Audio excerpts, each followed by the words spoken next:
I speak also as a very lucky survivor. I was so lucky because so many people lost everyone in the family. I was so lucky to survive with my immediate family. And since then, I have been committed to support those who are more vulnerable, those who stayed behind and who had lost everything. And so I'm speaking here in my capacity as a vice chair of the Survivor Fund, SAF.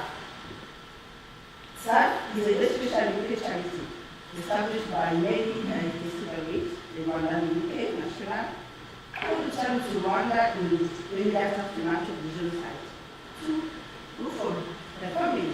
She found few. 50 of them had died. Many participated in the military force to restore Rwanda, to restore the dignity of the survivors. She was part of the people who founded Alamoso, Aveda, the Association of Widows of Genocide.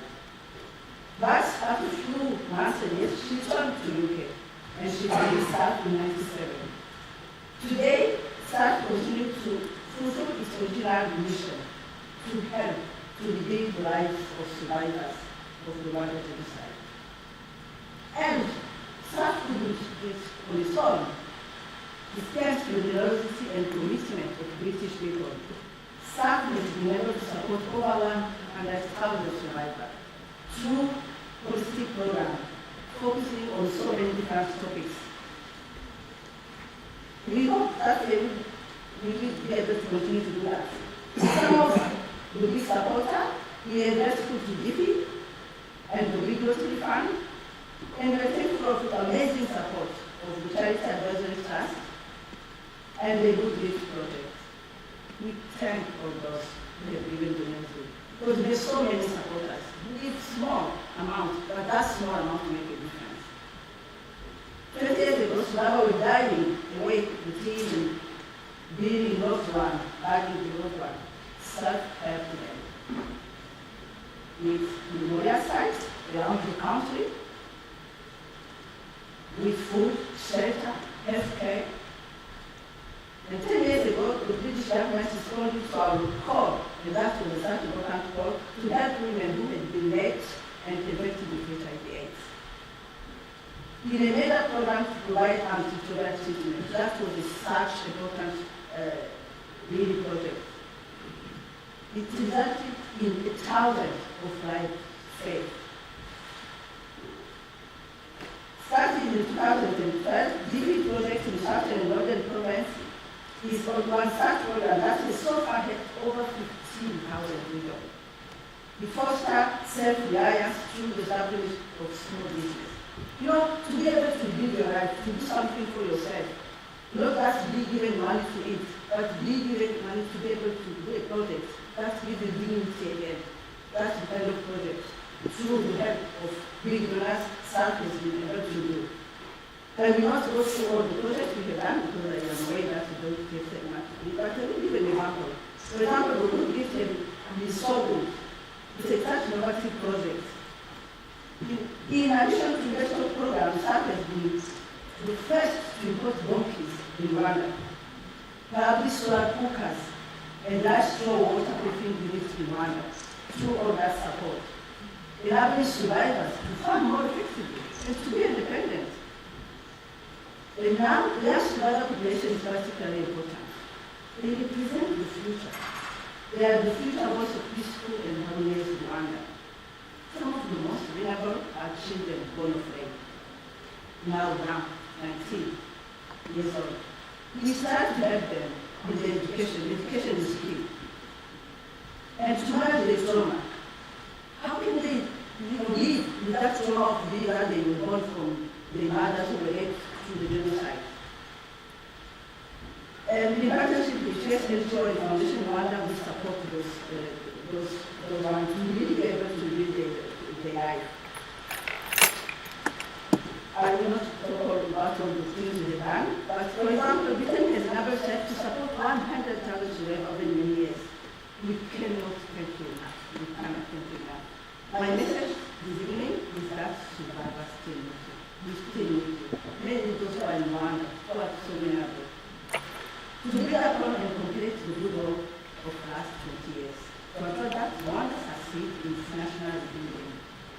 And still is a day of hope for the many conflicts discussed by to me. If SAD is here today, it is because there's still so much work to be done. John Ashe, President of the UN General Assembly, said last month, 20 years after the tragedy, there is currently still in war, and the country still needs strong support from the international community to assist victims in areas such as housing, healthcare, welfare, and education. As you can see, much has been achieved in Rwanda by the Rwandan government, that's for sure. Everyone is in the relation of what the Rwanda government has been able to achieve. But 20 years on, the consequences of the genocide are still acute. Many survivors remain deprived and face progression, but so many remain traumatized. Actually, many of my friends who survived, and myself a survivor who was in Sorapi, but so many now they're so traumatized. The 20 years commemoration, it's what is so important to remember and to talk about it. Again, it's bringing those memories. So helping them again to deal with trauma is very important. We are still without shelter, without support to develop livelihood, despite all the help they have received. For example, I will probably try to finish with one very important thing, which is the opportunity to really make sure we have what we call the reparation fund. You know, as much as there is so much support, as much as the international justice tribunal, as much as there is so much recognition, so many governments have said before, they said we are sorry, and that's not enough. So for Sudan, 20 years ago, there's quite simply not enough funding for this ongoing critical needs. It is for that reason that our work ahead is focused on reparation for survivors. In December 2013, SAC and 7 survivor organizations in Rwanda formed the collective, the task force to remember Survivor 20, to work with Kwibuka 20 and to advocate for the ongoing need of survivors. It's a key call to address the issue of reparation for survivors and for the establishment of an international trust fund to support survivors. In the matter of justice, the UN did not tolerate the genocide. Nor did it stop the killing once the genocide began. The UN Security Council has accepted responsibility, and so have a number of other governments. This has not translated into really anything more meaningful. So 2014 marked the close of the International Criminal Tribunal as mentioned before.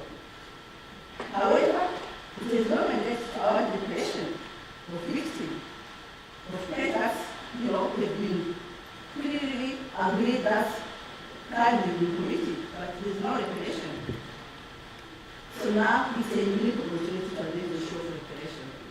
The president of the ICL recently commissioned the International Organization of Immigration to undertake an assessment study on the resolved issue of reparation of the Rwanda survivors. And the Rwanda Ministry of Justice has accepted the proposal by the IOM to partner on this study.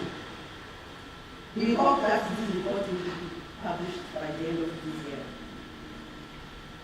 And also, over 10 years ago, the Charter, the Rwanda system of community justice addressing Rwanda categories has been really very important. And people have been supported throughout the Charter. 10,000 of institutional awards were made. However, most awards have never been enforced, and we have never so be done. So many survivors said that justice is not to be served, it does not include reparation. So reparation now is key. So the 20 next years, reparation is key. So as we reflect on the effort made to end impunity in Rwanda, there is such great effort by the Rwanda government and the international community to the international court. We still would like to think that reparation is very important.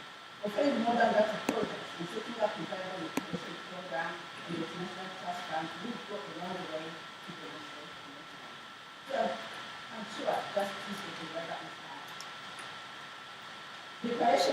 solve all the problems, that's for sure.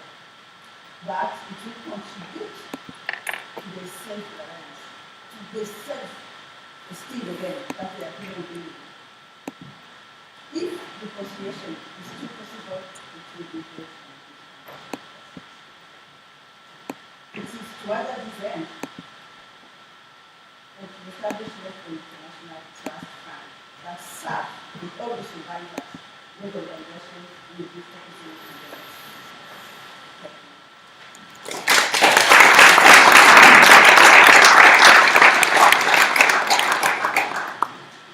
Thank you, Alphonsine. Our next speaker is probably needs no introduction at all in this room, and that is Andrew Mitchell, MP. In addition to being very well known as the Secretary of State for International Development in more recent times, Andrew was a UN military peacekeeper. Actually, may not know about members of Parliament. That gave him perhaps a particular interest in this topic.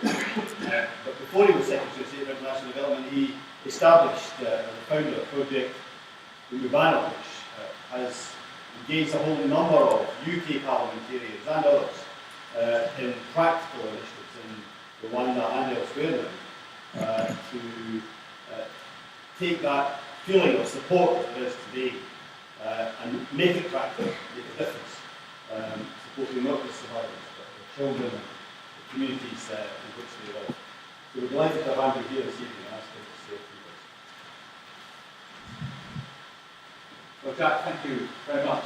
It's an extraordinarily humbling experience for those of us who are not Rwandans to take part in a meeting like this. And I think it's hard to really say anything after Alphonsine and Beata have given their testimony and talked about the situation today. For a few minutes, I'm just going to give some reflections of my own as an outsider, coming to know Rwanda as I have over the last 10 years or so. I first went there in 2005. I went in order as a international development spokesman, shadow spokesman for my party, to try and understand how a country that has been so utterly and totally destroyed and rebuild itself and put itself back into one entity again. And I thought over these last 10 years I have understood that. I've seen extraordinary things in Rwanda. I remember going with Beata to visit where her family lived and where they were slaughtered. And I'll never forget the scenes that I saw, but above all, to go to such a place with someone like Beata, who has suffered so much, was an extraordinarily moving experience for me. So I think it's impossible for us as outsiders really to understand or articulate what we feel and what we get from it. And it's deeply humbling. I remember in 2005 going to a dinner in a central London hotel with the president of Rwanda and his wife, and George Osborne, and his wife, and my wife, and the then ambassador from Rwanda. And as we left that dinner, George Osborne turned to me and he said, "There is nothing in our lives which equips us even to understand what people of Rwanda have been through." And I thought he put that extremely well. For me, on one of my early visits to Rwanda, I will never forget going to Rwanda, which we saw in the film. There are 50,000 people, many of them women and children, perished. And going to this place, which to me is the most memorable, the most evil, and yet the most sort of beautiful place I have ever visited, and hearing how people went there for centuries, 50,000, and the Hamid came to kill them, and they fought back with their fists and stones. So the Hamid turned off the water and left them for another 10 days, and then when they were weakened, came back and slaughtered them. And it is a place where you look down the hill and up the other side of the valley. And when I was there on a Sunday, you could hear the hymns and the music coming across the valley. And yet it was a place where the devil was absolutely present. I will never forget visiting that place with my 16-year-old daughter. I think we learn the awful depths of depravity, but also the extraordinary inspiration of the human spirit.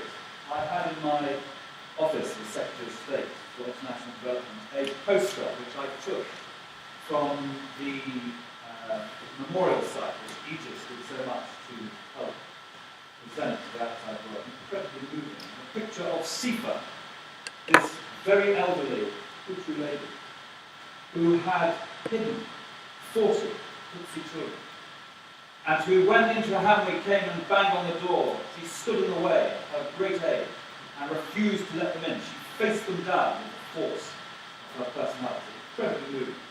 And I have a picture in my office. So, as Stephen so eloquently put it, this is an example of the failure of the international community. It's the failure to protect. And sadly, we see it again in the quite extraordinary convulsions that are taking place in Syria, and indeed elsewhere, for example, in the Central African Republic. And we have to ensure that we hold to account human rights abusers and people who behave in this way. We have now the technology and the ability, I think, to do it. But as all the speakers in their different and brilliant way have said, it is up to our generation to ensure that this cannot happen. Thank you very much.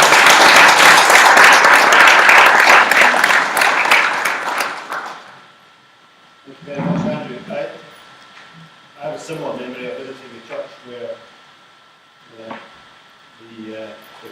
priest had offered sanctuary. 2,500 people inside the church had been slaughtered when he handed over the keys. And I'll never forget the blood on the walls, the clothing still there as a memory, and the skulls in the basement that are there for visitors to see. But I'll also never forget meeting President Kagame for the first time when he came to Edinburgh when I was First Minister of Scotland. And I had a little prepared introduction to the new government arrangements in Scotland that I used to give to visiting presidents and prime ministers and others. And one of the key things I was very proud of and boasted about was the very high percentage of women in our new devolved Scottish Parliament. And I always used to tell anybody that had arrived that Britain had a bad record on this. And all the time that we'd had the Parliament here in London, but in Scotland and Edinburgh we had achieved a much higher percentage, I think at that time about 35% of the members of the new Parliament. So I said this to the President and he just smiled at me. He said, I knew you were going to say that. We're the one Parliament in the world that's got a higher percentage than you. And over the years, I've met many remarkable women leaders in public life in Rwanda, not just in politics, but in other areas of life too. And it's a particular pleasure tonight to have with us the Minister for Foreign Affairs and Cooperation, the Honourable Louise Mushikiwabo. Louise is a very well-known figure internationally. The Minister has a great track record, but she's also done much work outside of politics as well, as the co-founder and president of the Rwanda Children's Fund. And her perspective this evening will add, I think, a special dimension to our meeting. We're grateful to have you here. We wish you and your government all the very best indeed.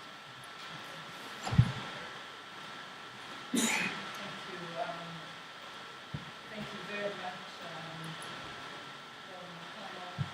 chairing this discussion this evening. Andrew, Stephen Twiggs, MP, Linda, Alphonsine and Beata. Actually, Alphonsine and I grew up together in Uganda, so but I haven't seen her in a long time. Dear friends, good evening. I am truly delighted to be taking part in this discussion this evening. And I look around the room and I'm pleased to see faces, some familiar, some not. but I read the gravity on your face and on your faces, and I am reminded that Rwanda is not alone in remembering for the 20th time, and that's why I'm here this evening. So I really want to express my gratitude. In just under 2 weeks' time, on April 7th, Rwanda will mark 20 years since the 1994 genocide against the Tutsi. And during this somber yet solemn time, we invite all of you, people of goodwill, to join us in remembrance. We remember to honor the memory of those who perished, first and foremost. We remember to offer comfort to those who survived, to the beaters of this world. We remember to recommit ourselves to a peaceful and prosperous Rwanda, but also to a world free from genocide. I just came here this morning, immediately from Luanda, Angola, where we were discussing yesterday the fate of the remnants of the militia that took part in the genocide that has been creating a lot of harm in eastern DRC, but also animosity in the region. From there, I came here to talk about remembering Kwibuka for the 20th time. Just before Luanda, I was in Congo, Brazzaville, where I took part in a discussion on the Central African Republic, where Rwanda has troops currently. I am saying this because we are here thinking 20 years on, but we really, in a way, are still living in the present. These situations are real. It doesn't need to be genocide. It could be a massacre. It could be bigotry. It could be discrimination. So what I think would honor Rwandans best would be for us to try and understand what keeps us from acting when we mean well. We as Rwandans are deeply honored, we are touched that members of this United Kingdom Parliament, led by our dear friends, stand in solidarity with us as manifested in this evening's discussion. This important global conversation on the 1994 genocide. We are equally honored by the presence of those who know Rwanda and those who don't. Lord Mukono and Prince, your leadership in organizing this global conversation reflects the fact that you are not ignorant, that you are not heartless, as Linda so accurately described our states, our governments, our leaders. We are here this evening because Rwanda and the United Kingdom have forged a very deep bond of friendship based on respect and mutual values. Your government has been and continues to be a vital partner in our country's transformation.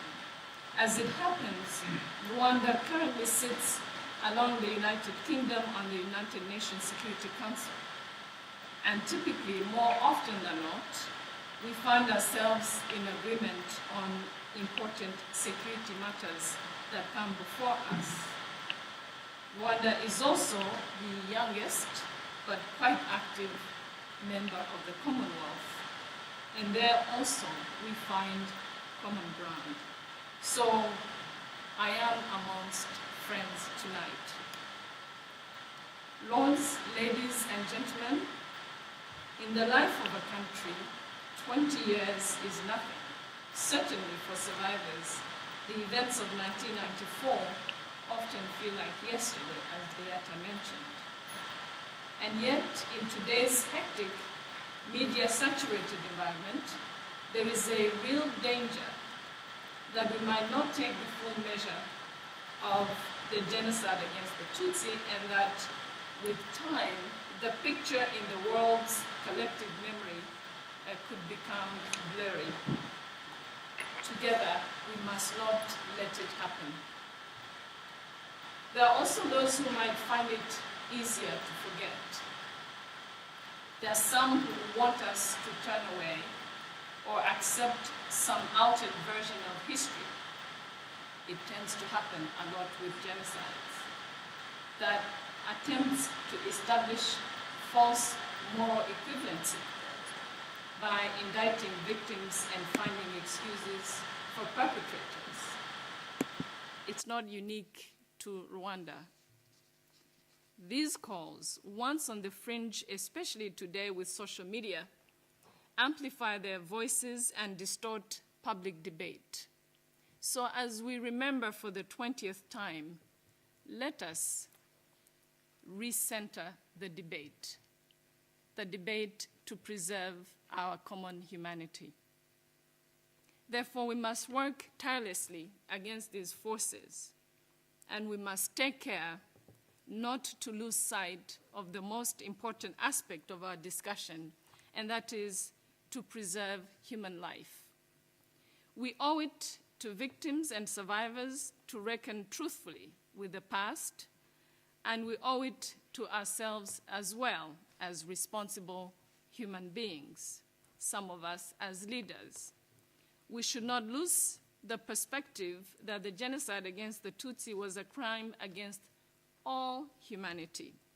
And while it may have taken place within Rwanda's borders, its implications and meaning present a vexing challenge to all persons of good conscience, raising several questions. How could this have happened? Why did the international community fail to act? How can we stop such atrocities from happening elsewhere again? All these questions have been the subject of books, films, classroom debates, workshops for many years. But this conversation must go on because we still have inhumanity in us. Today's gathering is one of the many Kwibuka global conversations taking place in the lead up to and during the commemoration period, which is about addressing such essential questions in the perspective of 20 years. You know, there is nothing simple about genocide, but historical clarity is important. And what truly happened, how it happened, who did it, is important to know so that we can rectify for the future. It is crucial. On April 7th, 1994, decades of official discrimination, vilification, and violence against Rwanda's Tutsi population culminated in the most brutally efficient killing sprees in human history. There had been massacres before, beginning in 1959, and regularly thereafter, killing thousands and forcing hundreds of thousands into exile. Our current history is mixed with that earlier history. The genocide was therefore neither entirely unexpected nor spontaneous, as it was said this evening. It was the outcome of a deliberate, state-orchestrated campaign over decades to dehumanize a portion of the Rwandan population. The ethnic ideology that promoted hatred and enabled genocide was a toxin that found its way into Rwanda's bloodstream. It brought us to our knees. It threatened our viability as a nation, but it did not prevail. That is why, as we remember for the 20th time, we also are happy that we have the Rwanda that we have today. In the aftermath of genocide, the incoming government found that institutions had collapsed, the justice system was in disarray, the national economy was in tatters, civil society was non-existent, the population was traumatized, and the Rwandan territory was under perpetual assault from genocidal gangs seeking, as they said, to finish the job. It is impossible to overstate the scale of the challenges Rwanda was confronted with in 1994. And again, our current history is tainted with that history. The world expected total state failure, characterized completely by aid dependency and ethnic violence. The practical tasks of reviving a dead economy and rebuilding institutions were daunting, and they would have been impossible if we Rwandans had not begun to remove the toxin of ethnicity that tore our country apart. It does not happen overnight, but we are way on the way. This was and continues to be a national project. We have been guarding against bankrupt politics that feed on ethnic prejudice, because that is what took us where we went 20 years ago. We as a nation do not want to go back there.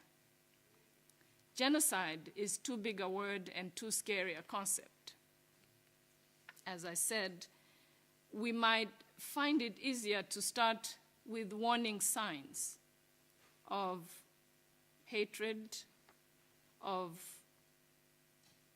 bigotry, of discrimination, of definition of an enemy. Again, Central African Republic, not too far from Rwanda. South Sudan, not too far from Rwanda. Syria, which Rwanda deals with currently on the UN Security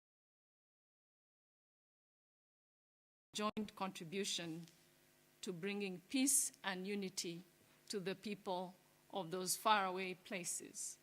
That is the debate we would like to start tonight. Lords, ladies, and gentlemen, today as we look back, we are heartened by the fact that Rwanda, by any standard and against so many odds, has done well. But past gains inspire optimism for the future.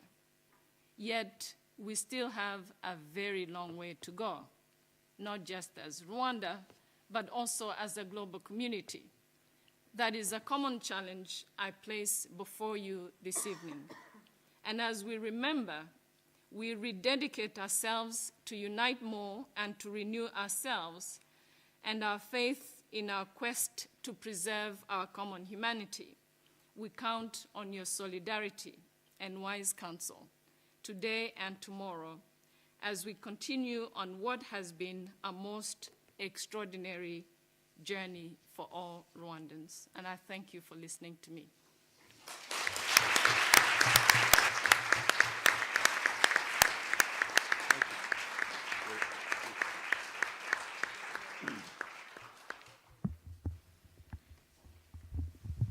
Thank you very much, Minister. It really is an honour and a pleasure for us to have you here tonight and to hear those powerful words of remembrance, but also of belief in the future, which I think is one of the reasons why here in the UK Parliament, and indeed in the Scottish Parliament and elsewhere across the UK, there has been such solidarity for the people of Rwanda and such a determination to help you rebuild and move forward.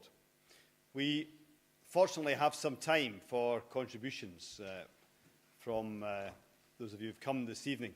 As ever in these Houses of Parliament, there are tight schedules and people waiting to get in and so on, but we do have some time, and I'd be delighted to take a few contributions from the floor.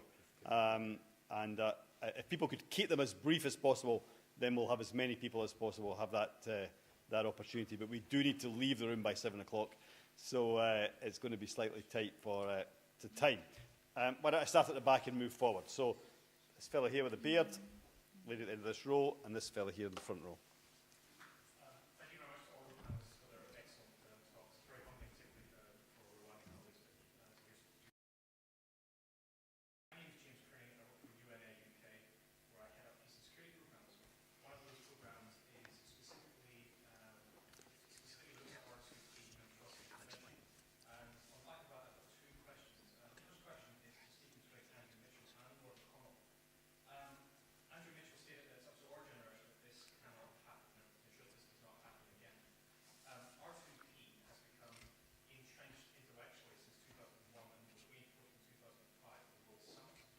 How can we really entrench R2P cross-government, tangibly, given benefits within the stabilisation unit, within all the departments of Whitehall, so that there is a cross-ministry, cross-ministerial support for R2P and make it more tangible in its efforts to target trust state prevention?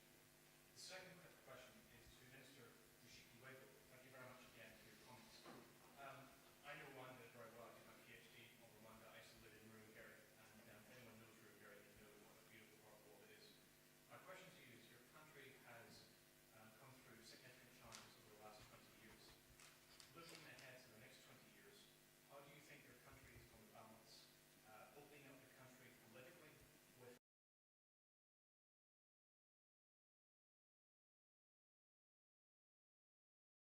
Come in with your comment or question. I'm going to ask Andrew Mitchell to say something about your first question, because Andrew did tell me he had to leave at 6:45. So I persuaded him to stay for a minute and just address that point, because he, of all of us, is the one with the most recent experience of government. So, Andrew, could you just say a couple of words in the first? To disappear. The responsibility to protect is a brilliant doctrine negotiated through the United Nations by Gareth Evans. Extraordinarily successful. There is no flesh on the bones. You know, it's a statement, it's a clarion call, but there's no mechanism for using it effectively still. And we need to do far more to put flesh on those bones. International justice, the development of that, the International Criminal Court, which has its proponents, but also those who don't like it. We need to develop that so that it becomes a more all-embracing concept of international justice. On your point about embedding it across Whitehall, the National Security Council, which is a new aspect of government, machinery of government brought in 2010, that is the mechanism for the UK. But in the end, you know, the responsibility to protect is about international justice, and it's everyone signing up to give meaning to the words. This must not and cannot happen again. Thank you, Andrew.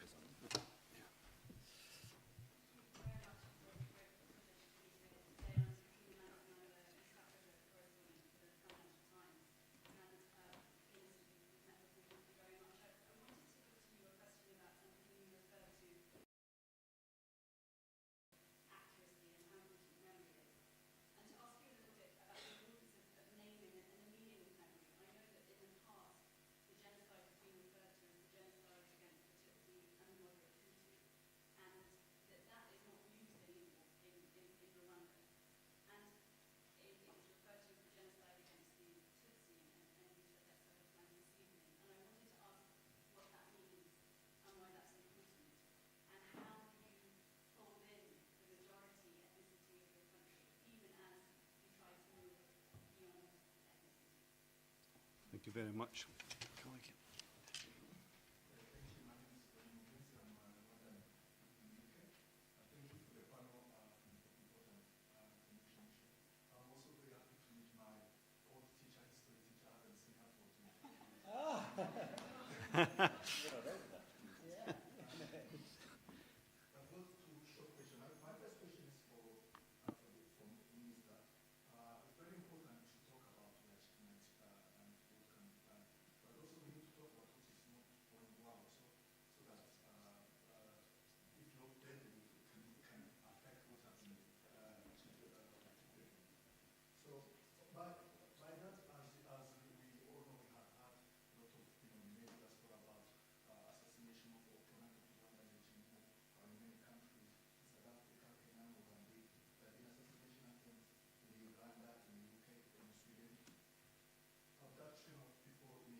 Burundi and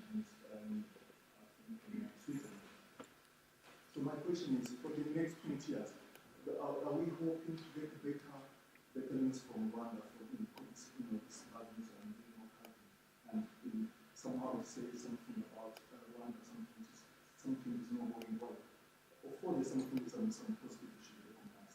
But those kind of stories are very important. They say something which is very little. And my question is, from now on, are we going to hear, better news, Rwanda mutually, and also Rwanda and, especially, survivors of genocide, which a country which are feeling for everyone and there's no one who have been assassinated. My last question is for the short one. I think there are three other people wanting to ask a question. I think you've had probably the longest question so far, so if it's okay, I'm going to take the other three quickly because I'm conscious if I go to the panel, we're going to run out of time. So you were first up with your hand, and then you were second, and then you were the last. So we'll take those three, and then we'll go to the panel, and that'll just finish nicely. I'm James Scottsell from the London School of Economics. Thank you. I have to express my admiration for the Rwandan people in 2 short decades, which makes it perfect. My question is for Linda and Albert, because I think the Honourable Minister for Foreign Affairs said we need historical clarity. And us as researchers and academics, it's part of what we have to achieve. So I'm just wondering, in the quest to try to reveal what was really known in the governments of the UK, France, and elsewhere in the European Union, how open have they been? And what else do we really need to know? And from whom? Okay. Nick? Hi, my name is Nick Green, and I'd rather focus on the future of Rwanda. I mean, I think it's very important that we never forget. I also direct and produce an award-winning program Focus Around Track, which my dear friend Stephen Craig has hosted in the past. And I've met survivors of the Holocaust, and I've met many survivors of Rwanda and genocide too. And there is a remarkable tendency in the world to forget what happened. And everyone talks about, we should move on, we should move on. I think it is important that we move on. But what I'm here to quickly make a comment is about the project that I'm doing in Rwanda, thanks to my friend here, the High Commissioner, and that's the creation of a blue sky village. Each village will be an opportunity for Rwandans to work together, to create opportunities for each other, and each village will be claimed with a district in the UK, and all the products produced in the village will be sold in the shops in that district. And I'm delighted my friend Stephen Trigg said, we want a village for Liverpool, so we're going to train one of the Rwandan villages for Liverpool. And I'm delighted, Minister, that I can tell you that thanks to our dear friend here, that I'm leading a delegation next month where we're going to have a look at the site for the first village. And on the 18th of July, we're doing a concert at the London Roundhouse with famous artists performing, where the money raised from that will go towards setting up the first village. So if you're available to come on the 18th of July, we'll be delighted. So here is the village, which Jack knows all about and is very supportive. And hopefully you and Stephen will join the delegation next month, if I can persuade them. And this is a new way of looking at addressing global poverty. And if we can get in this village all of those people that were affected by the genocide, living together, working together, enjoying each other's company, and educating their children together, it will be a fantastic future for Rwanda. Thank you very much.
Okay, thank you very much.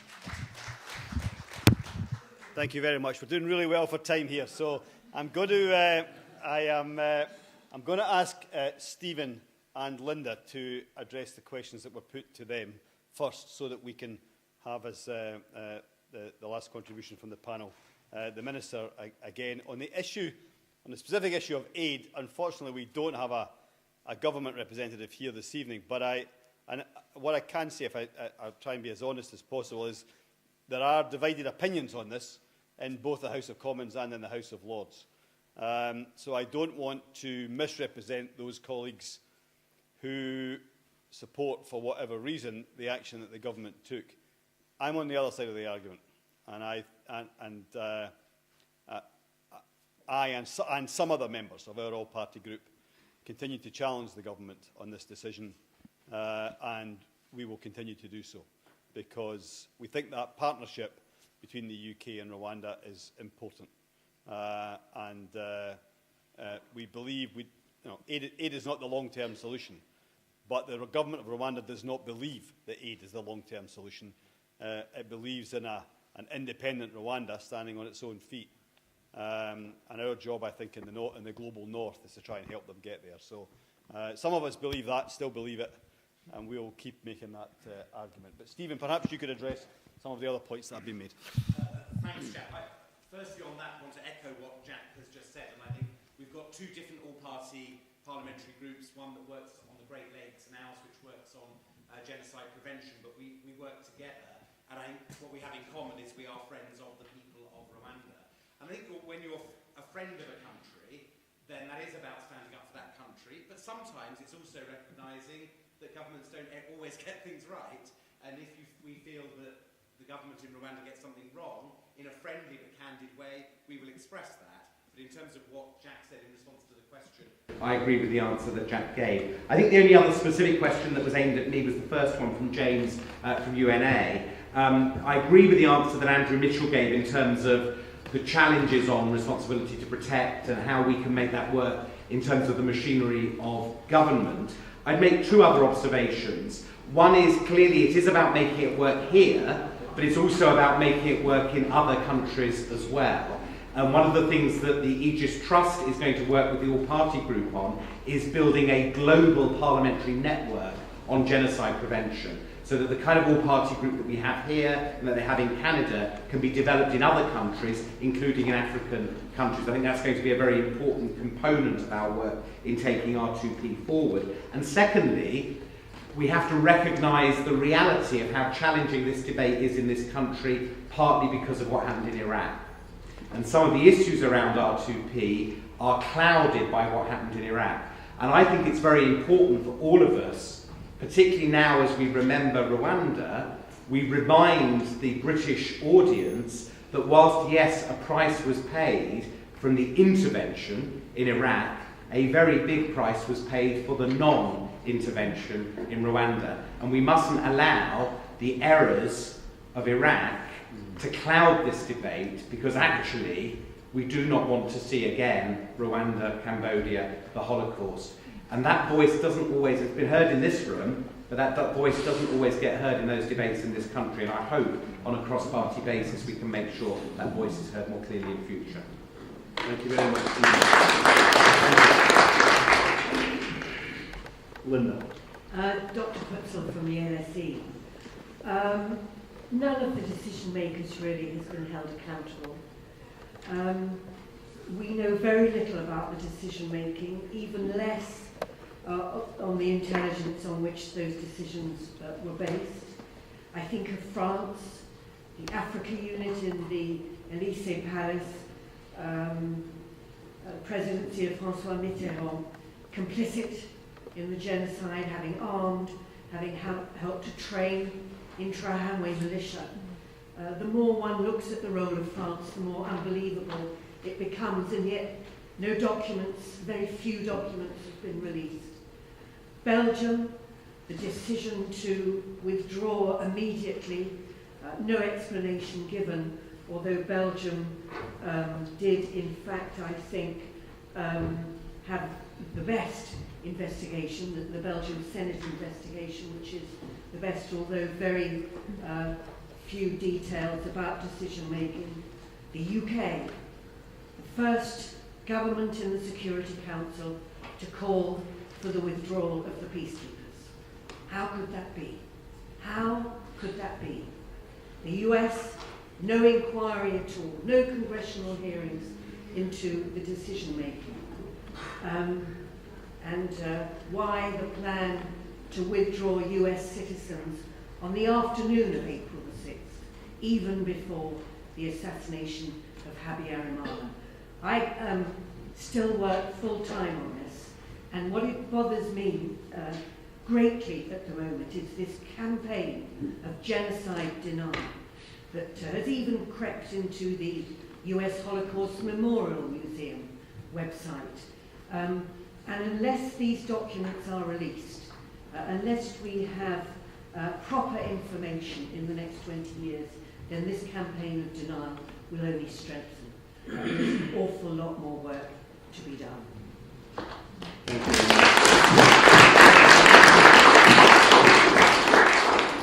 Thank you, Linda. These facts shame parliamentarians across the Northern Hemisphere, and I think there's much work still for all of us to do to make that contribution. In relation to the question on the FDLR in the Eastern DRC, which I didn't deal with earlier, we did have a very, very good meeting recently with the Minister for Africa.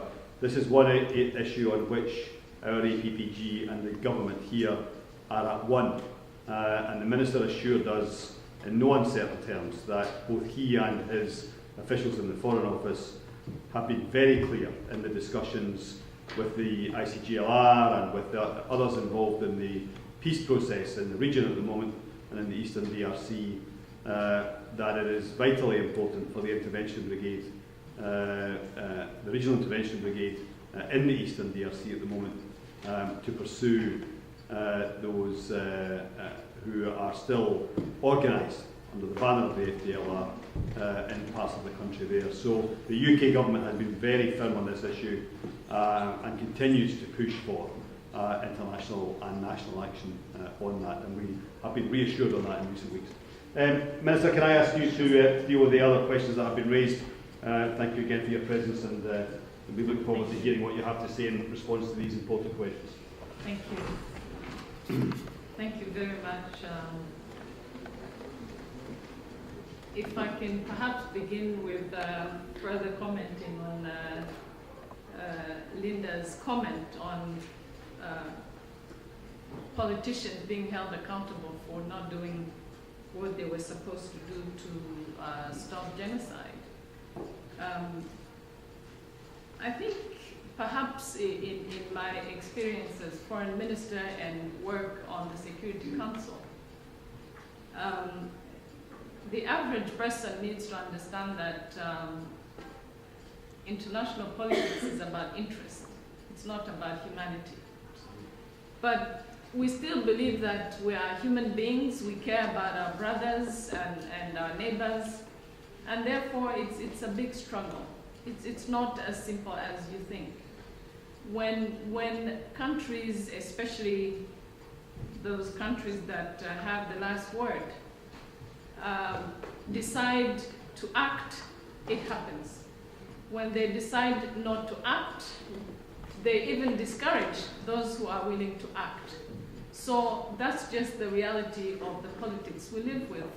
And the challenge I was posing to all of us, myself included tonight, is how do we as caring, normal human beings change that state of affairs? How do we allow 3, 4, 5 countries to decide what happens to the world?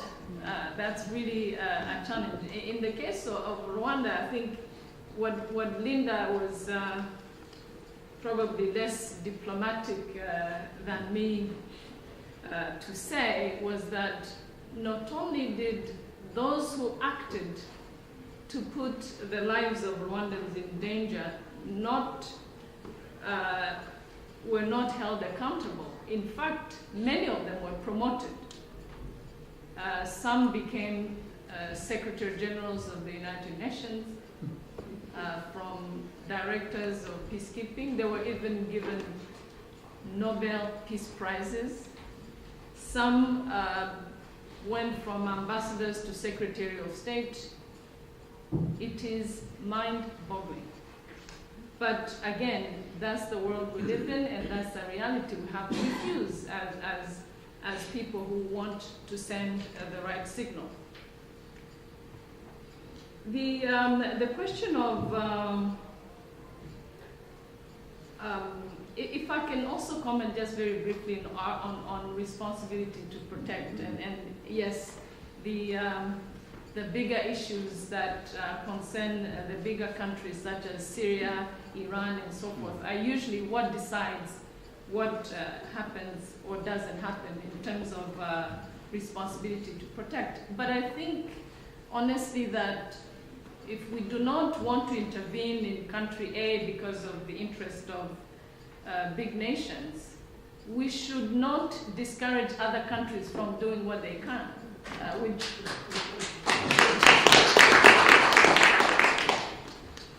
I can give you the example of my own country being a small country and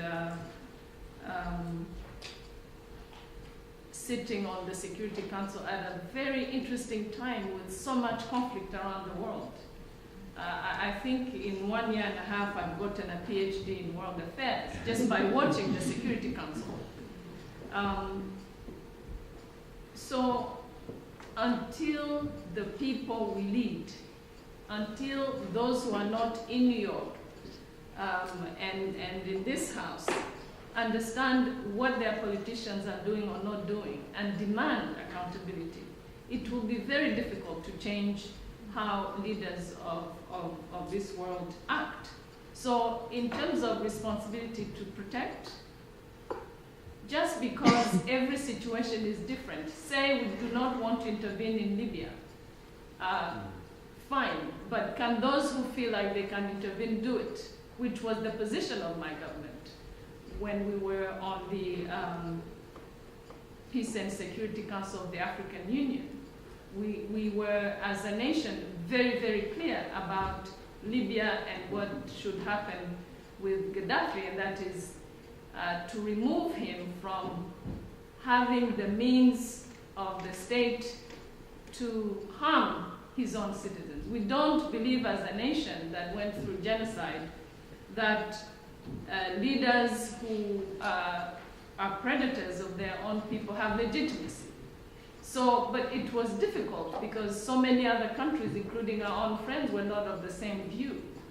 And so each situation has its own parameters, but we cannot just take a blanket decision that we should not push for responsibility to protect, because that might mean that we might have to intervene in a place where we do not want to intervene. So it's I think it takes good understanding by the people who vote us in office, and it takes perhaps a bit more political courage, simply. On the issue of the next 20 years, that's a good question. In Rwanda, we plan, but we also more and more find ourselves caught up in situations we haven't planned for, and therefore don't necessarily move to the speed we would like to move. But I am absolutely sure that in the next 20 years, we will move away completely from discrimination, from division in our society, in our country. And I think, looking at the young generation in our country, that they really are much more committed than we think. So it will not be easy. We are dealing with, even under the best of circumstances, it's not easy to run a country, let alone run a country that went through genocide. So it will not be easy, but I have no doubt that the frame of mind of the majority, not all Rwandans, but the majority of Rwandans, their frame of mind, what they want for themselves and for their country, would have to take us at a much better place than we have been in the past. In terms of opening up political space, there is no other way because as our society evolves and as we struggle, which is the reality of our country, the temptation of ethnic politics is something we have to fight against, that we have to struggle with as a nation.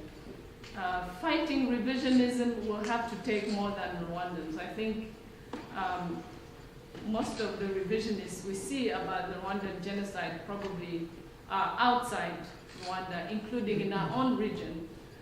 So it's collective work to establish that clarity of the genocide.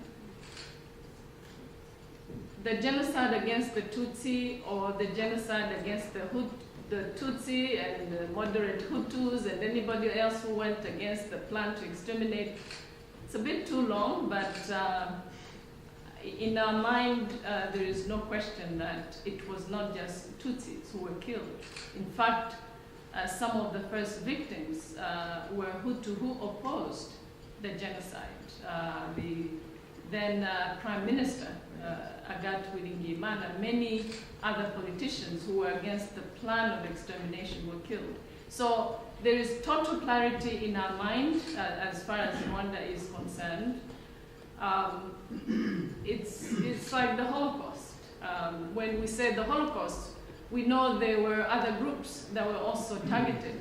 So, you know, if we want to say the Holocaust of the Jews and the Gypsies, and you know, we could say it like that. But I think in terms of clarity, there is only genocide, if I understand it well, when there is an intent to go after one specific group for one specific reason.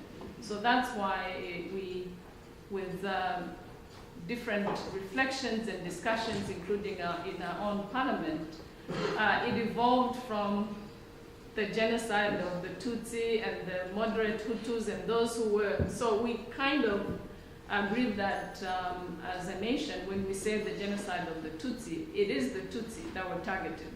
That does not mean that other people were not killed, including in the Hutu group.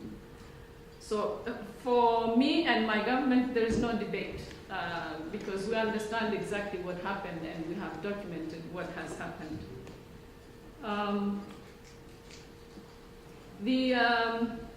Are we going to see better news in the next 20 years, claims of assassinations and people seeking asylum? I'm tempted to say it's been, we have had very good news in these 20 years about Rwanda. But Rwanda is not paradise. Rwanda is a country where all the things that happen elsewhere in the world happen in Rwanda as well. I'm simply glad you said it's been in the media lately. That therefore qualifies your comment. There are many, many things we read in the media. I think what's important is the bulk of what is happening in the country as opposed to what some people, for whatever reason, want to describe as happening in the country. Again, I can't think of any country where nobody dies and nobody seeks asylum and nobody moves away. So I take it in that perspective. The last comment, and for the Blue Sky Village, I'm not sure where I will be on July 18th, but I congratulate you and I think it's a great initiative. If I can make it, I will be there. Thank you. I think that's about it. if I can not speak for the UK government, but but for my own government, because I've been involved in the aid cards, and you know the question to the UK MPs I think is a good question. So the debate is really in matters of development and in matters of aid, where both the recipient countries ourselves and the donor countries have a pact. We have agreed on how to do business. And one of the most important aspects of our relationship in terms of aid effectiveness is predictability. So if you are an aid donor and you wake up one day and you don't like my face and therefore you cut aid, then I am stuck because I don't know what to do with my 5-year health plan. Or what to do with the kids in school that you were helping me pay for. Because any country would disagree with another country on anything at any time.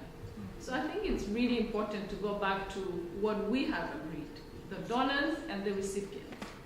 We, in Rwanda, want to move away from aid. It will take us time, but we don't believe that we should, as a nation, live of the charity of actually the taxpayer money of somebody else. But we want to move steadily to a position where we can self-sustain.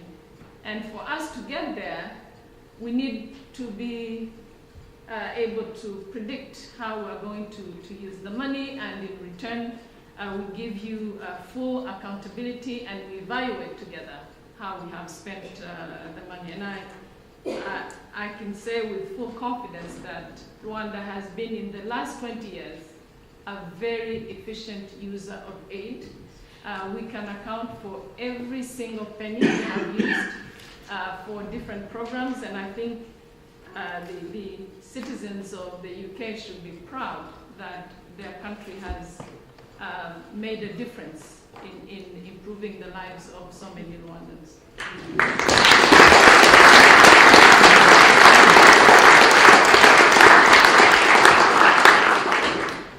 Thank you very much for those final words, as well as for the answers to the other questions. That partnership is really important, and when it's tested, it's important that it's honoured. And I hope that perhaps we might return to those circumstances in the near future. To thank our speakers and others tonight, can I ask His Excellency Williams and Nziza, who's been an excellent High Commissioner, Ambassador for Rwanda here in London these past year or so, and ask him to say a few words. Thank you very much.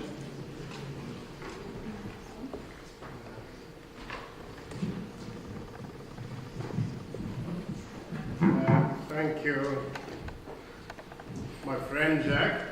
I think my vote of thanks is going to be very brief and very sweet, especially because I think we've had a very interesting evening. For Beata's emotional rendition of a powerful personal tragedy, Professor Linda's powerful indictment of the international community's inability to protect, to Stephen for your solidarity and unwavering commitment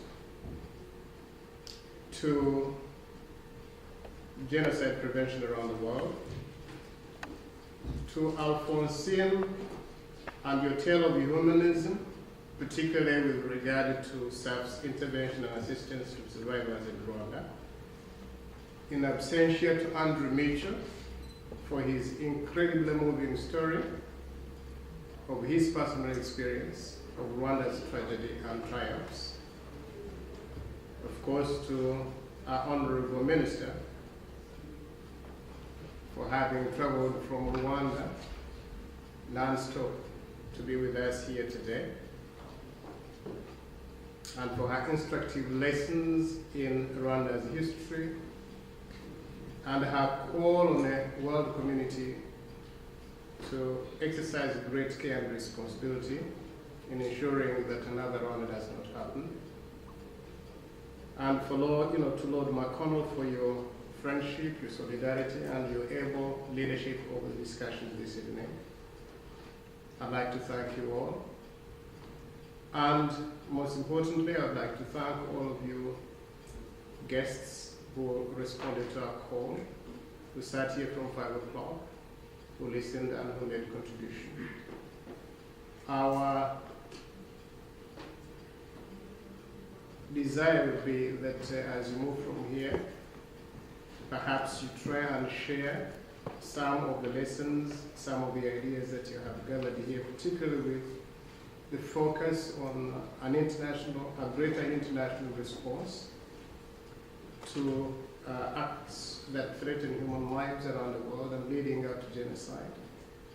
A call for the world community to take responsibility to protect each other. There is somebody who once said that there are two types of people in the world. There are people that you would call masters in life, and there are others you would call visitors in life. I think in the case of Rwanda during the genocide, we became masters of our own fate, confronted terror and overcame. And I think the call that is being made here today is people, the citizens of the world, should respond with a collective sense of responsibility, become masters of their lives, the lives of the world that we live in, so that we can control those acts of human failure that threaten lives, instead of being visitors in life. Because when you're a visitor in life, things happen, you wait for people to do things for you. If you don't give me a bed to sleep on, I stay perhaps standing or sitting. If you are a visitor and you do not see food on the table, perhaps you will not eat. So we would like to see a situation where all of us as individuals and as nations become masters of our fate, take responsibility for the things that we do, always aiming to enrich other people's lives rather than compromise the lives of those around us.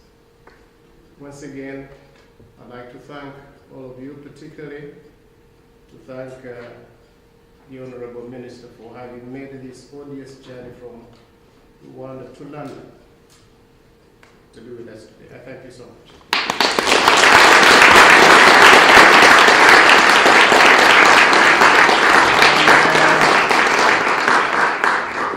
All of you are invited to the reception at the CPA room.